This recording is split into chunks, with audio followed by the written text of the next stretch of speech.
got here in front of me the 1947 report of the college, which lists in the new appointments Mr. E.J. Hobsbawm, M.A., lecturer in history. So perhaps we could start by your telling us a little bit about how you came to apply to the college and to become a member of staff. I was lucky because I went around asking people, what job should you apply to?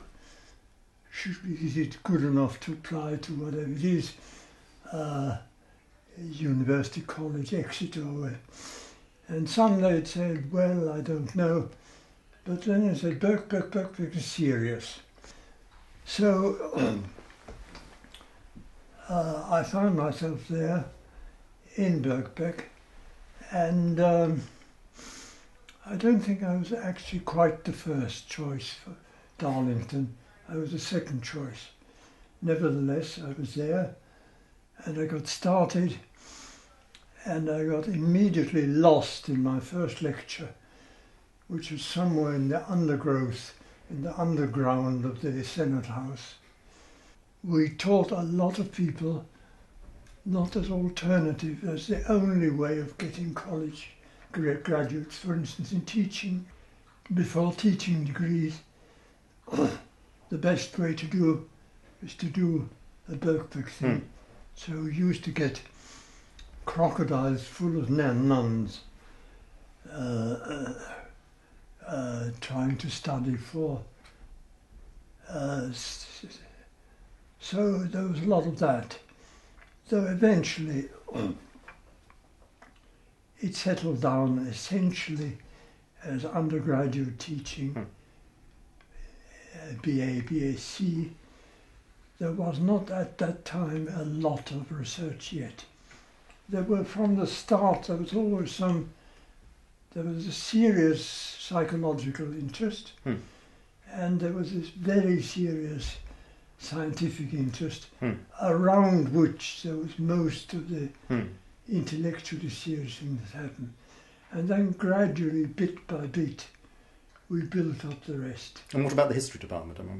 What about the history department? So when you came to history, was that strong or not? It was a department. It was a perfectly reasonable department. There's nothing wrong. That qualified. The professor was somewhat peculiar in that he was enormously conservative. His idea of history was really that everything after 1250 was journalism. I did practically all my work while I was at Birkbeck, obviously. And so I got my readership in '59 on the strength of some of this stuff, like the book on primitive rebels. It wasn't until the 50s and 60s that people like myself set the tone in history. Obviously, Eric, your books are very well known. The examples, The Age of Revolution, The Age of Extremes that I've got here. Were they connected to your teaching work at Birkbeck, or was that something that was a sort of separate activity? Yes, no, indeed. Mostly the teaching was based on, the books were based on the lectures, particularly the European ones. Age of Revolution, Age of Capital, Age of Empire. In fact, I tried to test myself in those days by saying, supposing I'm one of those students in Birkbeck, you work all day long, you come, you go to the cafeteria, you swallow something at 5 o'clock, you then have 2 hours lectures. Can I keep you awake in the 8 to 9 hours? The 8 to 9 lectures at night. And that was a test that I put myself. Yes. And that's perhaps why the books were so popular as well, that they were written in such a way that people could access them easily. That was the idea of keeping people interested. Yes.